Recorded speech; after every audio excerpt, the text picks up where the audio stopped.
Hi guys, welcome back UP ज्ञान में। मैं आपकी अपनी जीएस फैकल्टी नरेंद्र गोस्वामी। जैसा कि देखिए हमने क्या कि इससे पहले जो वीडियो आए हुए हैं हम क्या डिस्कस करने जा रहे हैं। हम डिस्कस कर रहे हैं रासायनिक अभिक्रियाओं के प्रकार और उनके समीकरण, ठीक, जिसमें से हाई स्कूल लेवल के जो पहला चैप्टर था रासायनिक अभिक्रियाएं एवं उनके प्रकार को हम लोग डिस्कस कर चुके हैं, ठीक। लेकिन सबसे बड़ी बात यहाँ पर है कि इससे पहले जो वीडियोस थे मैं दोनों वीडियोस को डाल चुका हूँ। आप प्लेलिस्ट में जाकर के सर्च कर सकते हैं यूपी 91 जीएस सेंटर को, और वहां पे आपको दोनों जितने जो आपके दोनों वीडियो हैं आपको वहां पर अवेलेबल है, ठीक, मिल जाएंगे, ठीक।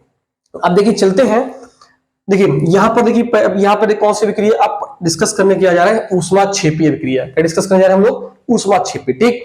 देखिए ऊष्माक्षेपी जो अभिक्रिया होती है, आखिरकार जो ऊष्माक्षेपी अभिक्रिया कहते किसे? देखिए सुनिए, देखिए पहली बात देखिए, ये लिखा है आपका छेपी। क्या लिखा है? छेपी। और छेपी को हिंदी की भाषा में बोलते हैं उत्सर्जन। क्या बोलते हैं? उत्सर्जन। क्या बोलते हैं? उत्सर्जन, ठीक। तो थ्योरी क्या बनती है? देखिए थ्योरी बनती है, देखिए ये आपकी ऊष्माक्षेपी, ठीक। देखिए वह अभिक्रिया जो ऊष्मा का, किसका? ऊष्मा का क्या करती है? उत्सर्जन। क्या करती है? उत्सर्जन। वह अभिक्रिया जो ऊष्मा का उत्सर्जन करती है उसे ऊष्माक्षेपी अभिक्रिया कहते हैं, ठीक। तो वह अभिक्रिया जो ऊष्मा का उत्सर्जन करती हैं उन्हें कहते हैं क्या?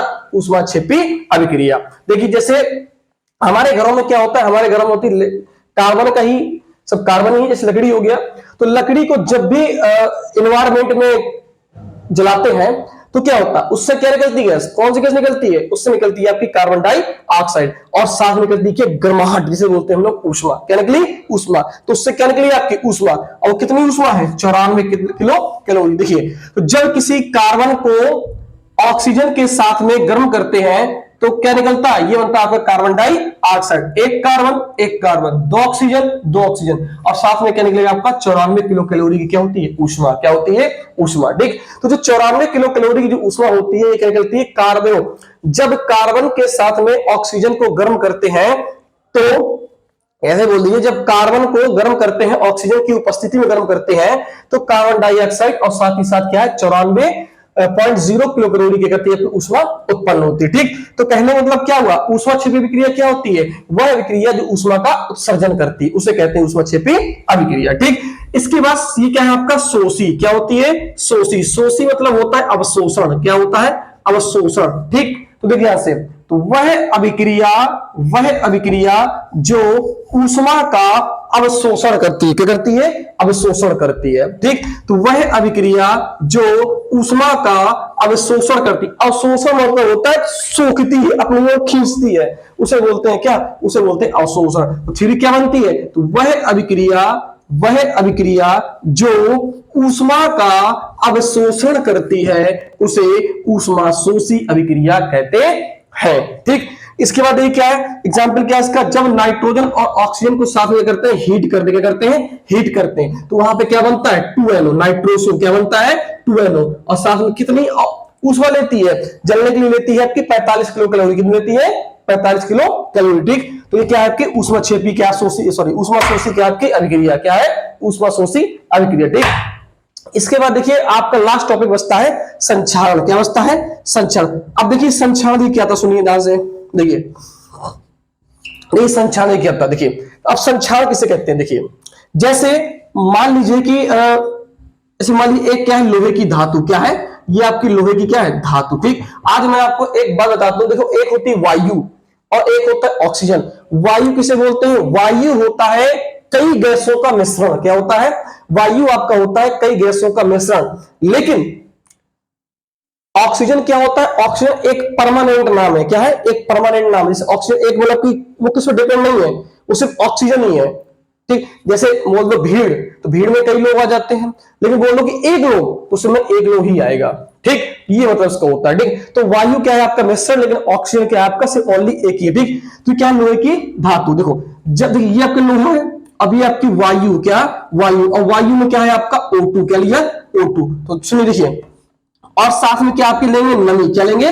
नमी वही वाटर, ठीक। देखिए जब कोई लोहे की धातु जब कोई लोहे की धातु को वायु में ऑक्सीजन की उपस्थिति में, जब किसी लोहे की धातु को ऑक्सीजन तथा नमी की उपस्थिति में, जब किसी लोहे की धातु को ऑक्सीजन तथा नमी की उपस्थिति में रखा जाता है तो वह धातु धीरे धीरे क्या लगती है, धीरे धीरे नष्ट होने लगती है। क्या लगती है? धीरे धीरे नष्ट होने लगती है। इस घटना को बोलते हैं क्या? संक्षारण। क्या बोलते हैं आपका? संक्षारण। क्या बोलते हैं? संक्षारण। ठीक, तो ध्यान रखिए बात को। तो कहने मतलब क्या हुआ? कहने मतलब ये हुआ कि जब किसी लोहे की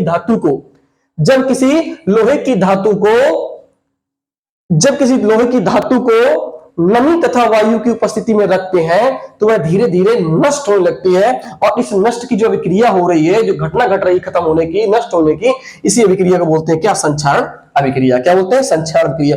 और आपसे अगर कोई पूछता है कि बताइए जो लोहे में जंग लगता है उसका रंग कैसा होता है, तो वह होता है आपका भूरा। क्या होता है? भूरा। और लोहे में जंग लगने का सूत्र होता है Fe2O3 इंटू का XH2O। तो यह है आपका रस्टिंग ऑफ आयरन। क्या है? रस्टिंग ऑफ आयरन, जिसे कहते हैं लोहे में जंग लगना। क्या कहते हैं? लोहे में जंग लगना। यहां पे लिख दे रहा हूं मैं, ये होता है Fe2O3 इंटू का XH2O। यह है आपका लोहे में जंग लगने का क्या है? सूत्र। क्या है? सूत्र।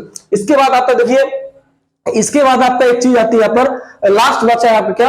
लास्ट है आपका क्या? विकृत गणिता। क्या बचा हुआ है? विकृत गणिता। अब देखिए ये विकृत गणिता भी क्या होती है, सुनिए। देखिए जैसे मान लीजिए आप है, ठीक। अब क्या है कि आप अपने ससुराल में, कहां पर है? अपने ससुराल में, ठीक। अब जब ससुराल में मान लीजिए कि अब जब ससुराल में, अब ससुराल की चीज तो क्या होती है? बहुत प्यारी होती है, ठीक। तो क्या हुआ? बात ये हुई कि जैसे ससुराल मान लीजिए आप है, तो आपकी सास ने क्या किया? आपकी सास ने जाकर के एक रसगुल्ले को रख दिया, ठीक। अब आप मान लो कि आप ठहरे फौजी आदमी, क्या है? फौज में है, और आपकी सास क्या कर रही है? आपसे बहुत मतलब कि चाहती है, वही दमाल दुनिया चाहती है, ठीक। तो वो जो रसगुल्ला है, क्या आपका? रसगुल्ला है। तो उस रसगुल्ले को आपकी सास ने क्या किया? रख दिया। कहा कि जब आप ठहरे फौजी आदमी, तो उस फौज, अब मान लो कि किसी देश में मान लीजिए कि युद्ध छिड़ा हुआ है, तो उस देश में अगर युद्ध छिड़ा हुआ तो आप वहां चले गए, लड़ाई करने के लिए चले गए। मान लीजिए भारत में युद्ध छिड़ा हुआ है, आप चले गए बॉर्डर में लड़ाई करने के लिए। अब भैया सास आपकी क्या प्यार करती है, रसगुल्ला रखा था खाने के लिए, लेकिन क्या खा ना पाए, तो आपकी सास क्या करेगी? आपकी सास क्या करेगी? जब रसगुल्ला को रख देगी, क्या कर देगी? रख देगी। और जब आप बॉर्डर से लड़ाई करके आएंगे, जब आप बॉर्डर से लड़ाई करके आ जाएंगे, तो वही रसगुल्ला को करेंगे? खिलाएंगे। तो कहने मतलब क्या हुआ? जब रसगुल्ला जब पहले खा रहे होंगे तो उसका टेस्ट क्या होगा? अलग होगा। और जब 1 साल बाद खाओगे तो उसका टेस्ट क्या होगा? अलग हो गया। तो जो पहले का टेस्ट है और जो लास्ट का टेस्ट है, इन दोनों का जो अंतर है स्वादों का, इस अंतर को ही बोलते हैं क्या? विकृत गंधता। क्या बोलते हैं? विकृत गंधता, ठीक। तो कहने मतलब क्या हुआ कि जब कोई वसा तेल वस्तुओं को, ये खाद्य पदार्थों को, जब किसी वसा युक्त खाद्य पदार्थों को कई लंबे समय तक रख दिया जाता है तो उनके स्वाद में परिवर्तन हो जाता है। क्या होता है? उनके स्वाद में परिवर्तन आ जाता है। और इसी स्वाद के परिवर्तन की घटना को बोलते हैं क्या? विकृत गंधता। क्या बोलते हैं? विकृत गंधता। और इसका बेस्ट एग्जाम्पल क्या है आपका? BHA। क्या है? BHA, ठीक। तो कहने मतलब क्या हुआ? कहने का मतलब क्या हुआ कि जब किसी खाद्य या तेल वसा वस्तुओं को कई लंबे समय तक रख दिया जाता है तो वह वस्तुएं क्या करती हैं? धीरे धीरे धीरे धीरे वो खाद्य पदार्थ क्या, तो उसका स्वाद बदल जाता है। एक स्वाद के बदलने की जो घटना होती है वो उसी को बोलते हैं क्या? उसी को बोलते हैं विकृत गंधता। और इसी के साथ में जो पहला चैप्टर था क्या होगा आपका? पूरा कंप्लीट हो गया केमिस्ट्री का, ठीक। तो आप लोग रिवीजन कर लीजिएगा, ठीक है। इसमें पूरे स्टेट को कवर कर दिया है, यूपी को, खास करके यूपी और आपका बिहार और आपका झारखंड, और मैंने आपका राजस्थान और आपका MP, और जितने सब जो आपके मेन जो यूपी से सटे हुए राज्य हैं, मैंने उनको पूरी तरीके कर दिया है, सेटअप कर दिया है। और जो गोवा के लोग हैं या फिर नागालैंड, मिजोरम, मेघालय के लोग हैं, तो मैं समझ सकता हूँ कि उनको इंग्लिश से प्रोवाइड करानी पड़ेगी।